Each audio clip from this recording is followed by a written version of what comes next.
Sebenarnya berarti satu suro itu kayak hari lebarannya mereka dong, lebarannya para arwah. Dianggap spesial, dirayakan, disyukuri, begitu.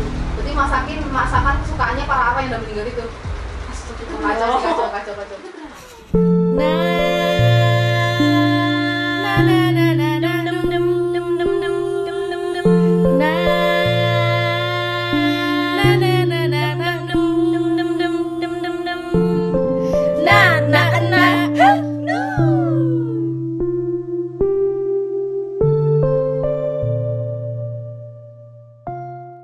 Pernah lihat nggak sih nih pengajarnya Pak Khalid Basalamah nanya kan sama para audiensnya, kalau misalnya ada rumah yang kayak kemarin yang pernah kasus di Pulau Mas yang pembunuhan sekeluarga itu loh, itu dijual, kira-kira ada yang mau beli apa enggak? Kan sampai sekarang rumah itu nggak dijual nggak sih? Udah dijual, udah kebeli. Kebeli akhirnya setelah berapa tahun kan tadi ya? Kan tapi nggak ada yang mau beli, gara-gara mereka takut sama arwah getayangannya gitu kan? Yang rumah angker. Kalau itu hampir 80% meninggal. Iya benar. Dan meninggalnya ya benar aja lah pasti. Tapi jujur kalau kalian pribadi punya duit, mau nggak beli uang juga? Punya duit berlebih ya? Ya berlebih lah pasti. Enggak masalah. Kalau pas nggak bisa makan pasti langsung. Enggak masalah, beli aja. Beli, yakin Nah lah, itu yakin. lokasinya di situ dan pasti dijual dengan harga murah karena dengan ada kejadian itu. Biasanya kan gitu. Tapi kalau apa kamu yakin bisa menanggulangi bayangan-bayangan kamu nanti ketika udah tinggal di situ? Bayangin kejadian itu, yakin nggak? yakin gak yakin sih. Kalau kamu Mungkin 1 tahun 2 tahun masih agak-agak serem, tapi habis itu biasa aja. Kalau masalah beli nggak beli mah masalah urgensi ya, butuh nggak butuh rumah gitu kan. Cuman kalau yakinnya tentang arwah angker, kalau saya pribadi ya nggak percaya sama mereka masih tetap di situ. Sebenarnya kan nggak percaya, cuman pokoknya ada mungkin memang jin yang suka membuat agar manusia itu tuh maksudnya apa ya, iya buat biar manusia itu tuh dipaksa, terdorong untuk selalu percaya gitu.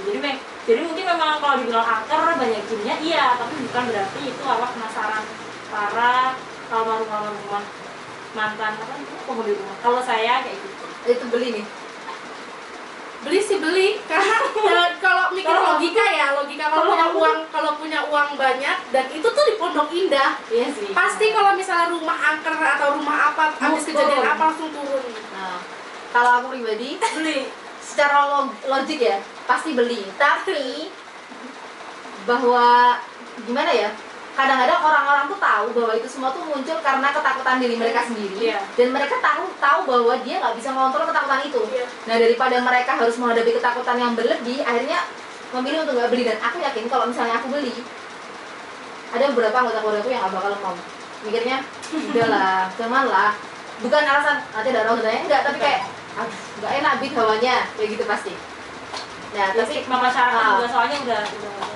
Nah, mungkin habis penjelasan kita dari kita bertiga ini, mungkin kalian kalau ketemu sama rumah kayak gini besok lagi beli ya guys. Langsung beli. Kalau punya Karena uang itu beli. murah pastinya. Potensial. Jadi setelah saya ngubek-ngubek tentang hadis-hadis masalah alurnya arwah yang lepas daripada jasad manusia, akhirnya saya nemuin sebuah hadis yang sahih, diriwayatkan oleh Abu Dawud dan juga ada An-Nasai, juga ada Ahmad. Di sana intinya menjelaskan, itu hadisnya panjang banget, sekitar 2-3 paragraf. Teman-teman bisa mungkin cek, kalau teman-teman ada kuota ya, langsung cek di website dorar.net. Itu tempat semua al-mausu'ah keagamaan di situ. Jadi mulai al-mausu'ah atau hidiyah, ini ad-duraru as-sunnah www.dorar.net. Nah, teman-teman langsung klik yang al-mausu'ah al-hadithiyah. Nah, kata kuncinya adalah, nanti tulis di description box. Oh iya, nanti bakal aku tulis di description box ya, tentang www.dorar.net. Nah, di sini ketemulah sebuah hadis yang dia itu perawinya adalah Al-Bara bin Azib, muhaditsnya Al-Albani, masdarnya adalah Ahkamul Janaiz. Nih, panjang banget pemirsa lagi guys. Nih, panjang banget ya. Ini Arab semua cuy. Nah, ini intinya adalah, aku jelasin tapi ini agak panjang, nggak apa? Ya. Oke.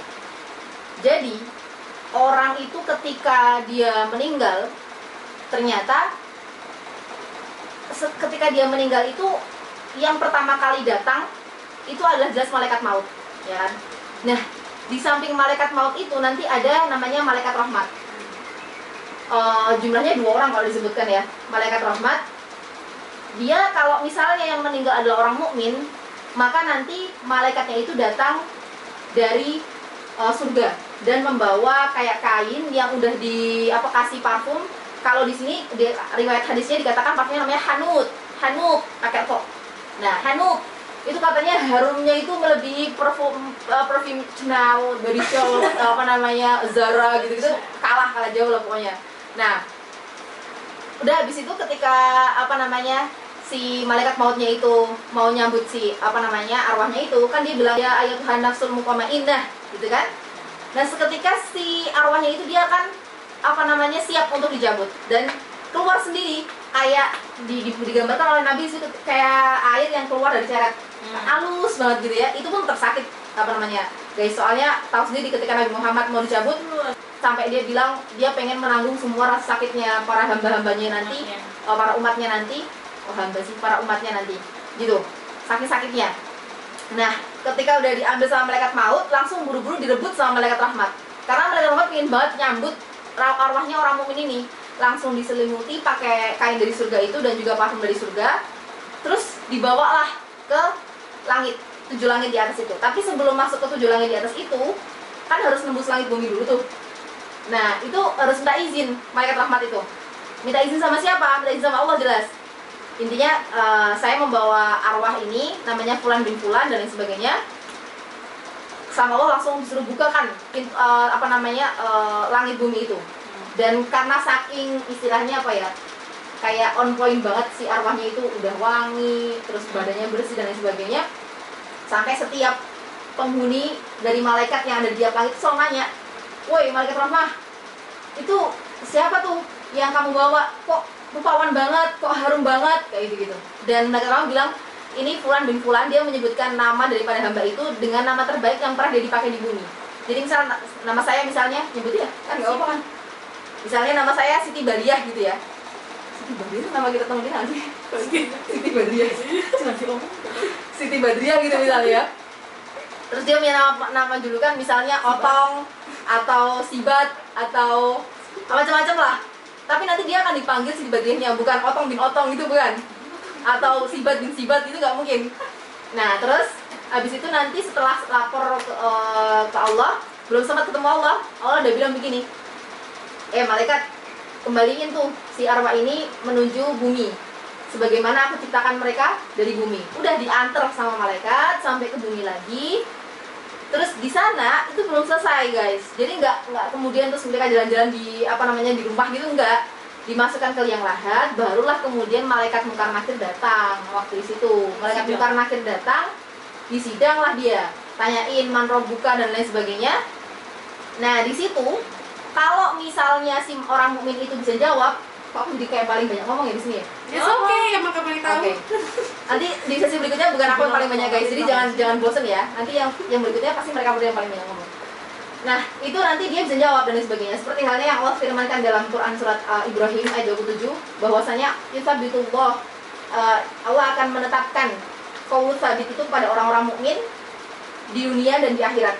Jadi dia bakal bisa jawab Allah, Rasulullah, kitabnya Al-Quran, apa amalannya ya gitu ya, baca Al-Quran dan sebagainya. Jangan pernah mikir kalau kalian yang selama ini beramal soleh dan lain sebagainya, itu pasti bisa jawab semua itu, karena itu murni adalah kasihnya Allah, rahmatnya Allah.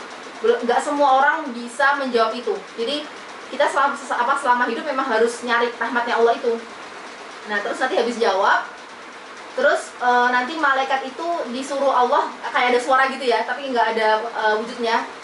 Yang diyakini di situ sepertinya suaranya Allah bilang, ya udah malaikat silakan tunjukkan surgaku dan tunjukkan nerakaku. Dipampanglah itu si surga sama neraka. Awalnya ditampakkan dulu nerakanya, langsung sekujur tubuhnya tuh kayak merinding semua si yang mati itu. Terus kata si malaikat, lihatlah wahai hamba Allah, dari ini Allah melindungi kamu, dari ini Allah hindarkan kamu. Terus kemudian dihadapkan gambaran di surga. Terus dia bener-bener kayak bahagia banget gitu karena surga memang nikmat terbaik, memang nggak ada lagi yang menandingi.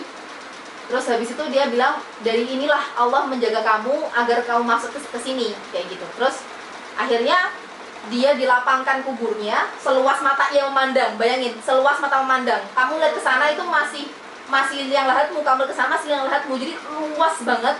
Terus habis itu nanti dia diberikan kenikmatan sedikit daripada surga itu. Nah, terus kemudian datanglah sosok yang benar-benar rupawan, tampan, nggak kayak boyband ya tasnya guys. Dan itu nyampe karena nggak tahu kan si jenazahnya nggak tahu itu siapa, karena saking sangat menarik hatinya. Kamu siapa? Kok kamu charming banget gitu kan?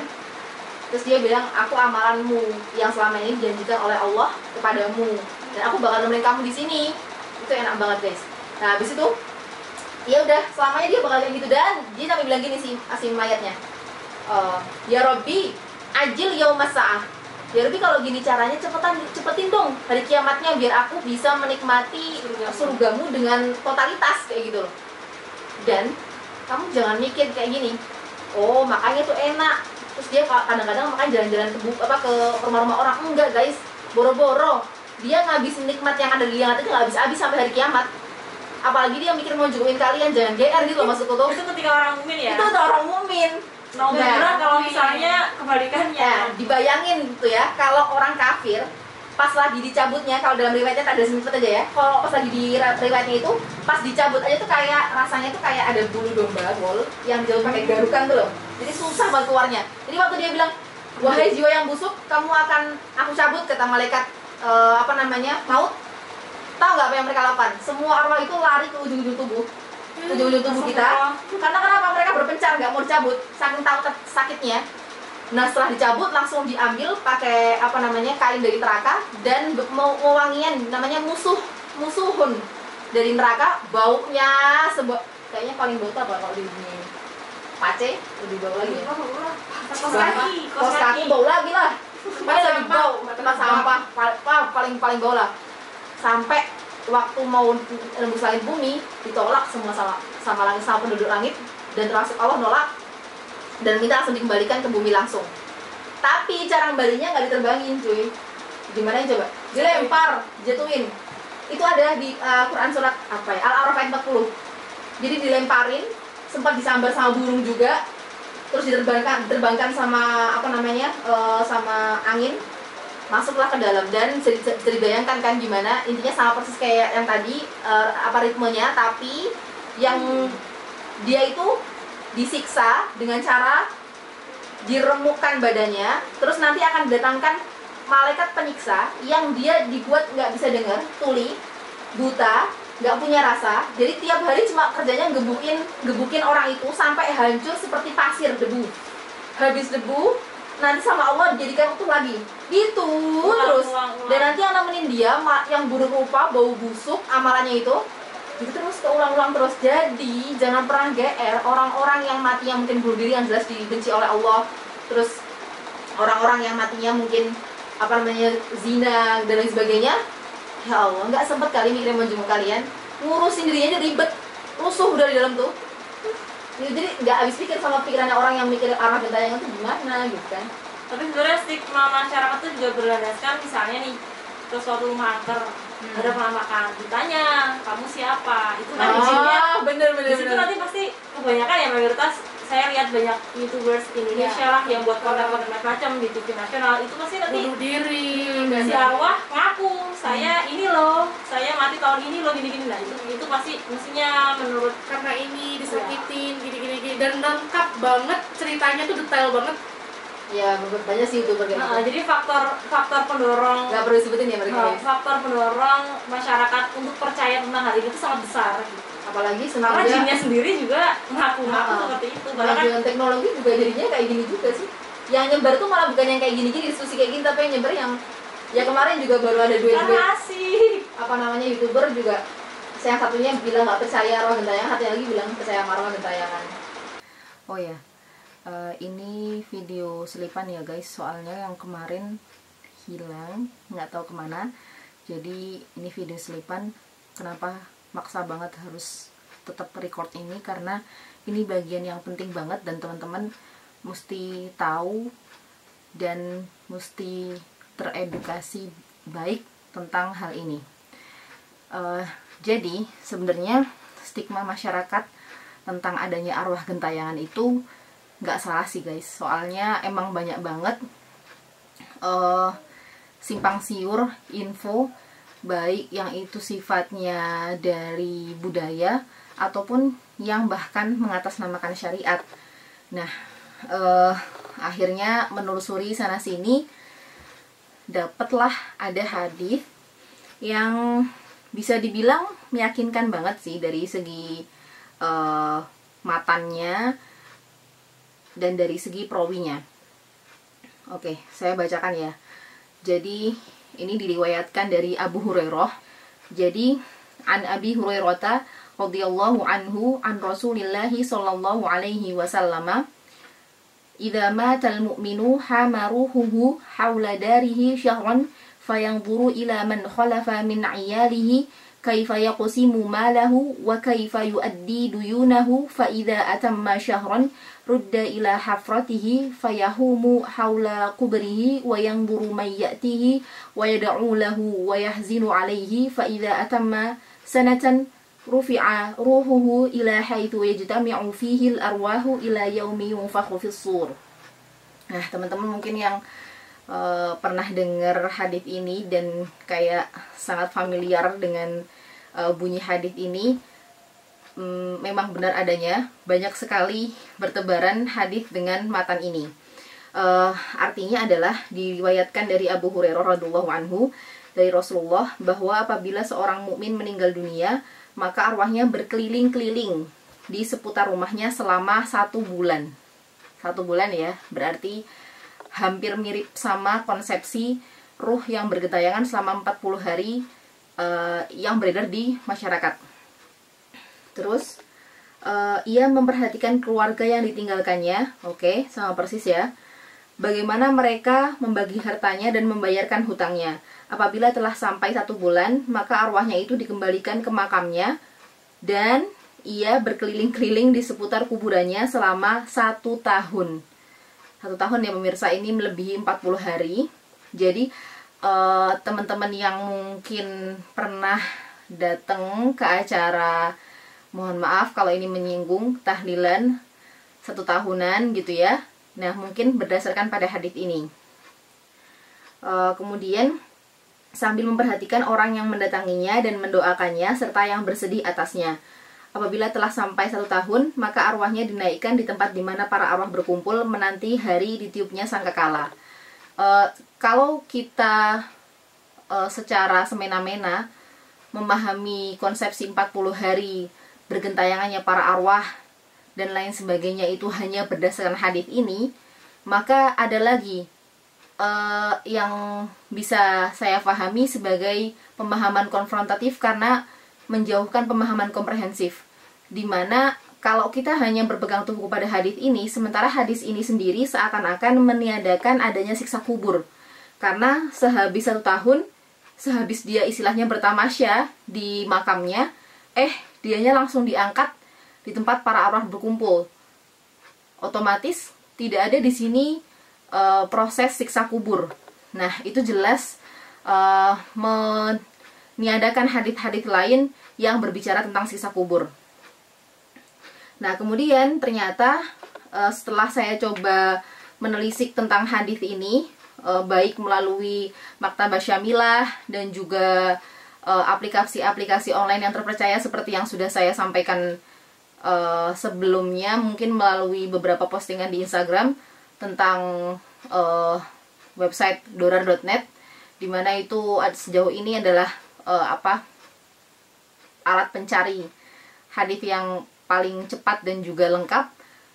Saya tidak satupun menemukan hadis yang mirip aja nggak ada ya, apalagi yang sama.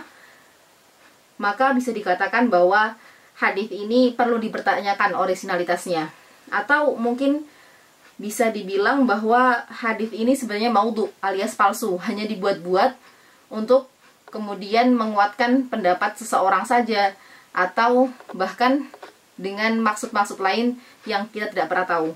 Oleh karena itu, silahkan teman-teman, karena sekarang teknologi sudah maju, setiap hal-hal yang sifatnya itu ibadah-ibadah mahdhah dan dia menyandarkan pada Al-Quran dan As-Sunnah, teman-teman bisa kok langsung konfirmasi ke sumbernya langsung melalui berbagai cara, baik melalui kitabnya langsung atau melihat di website-website seperti Dora.net tadi yang sudah saya sampaikan. Ya udah, pokoknya intinya karena dengan kemajuan teknologi sekarang jadinya semakin banyak yang kesebar, tapi sayangnya adalah info-info yang kayak gini nih yang nggak jelas gitu loh, nggak ada dasarnya.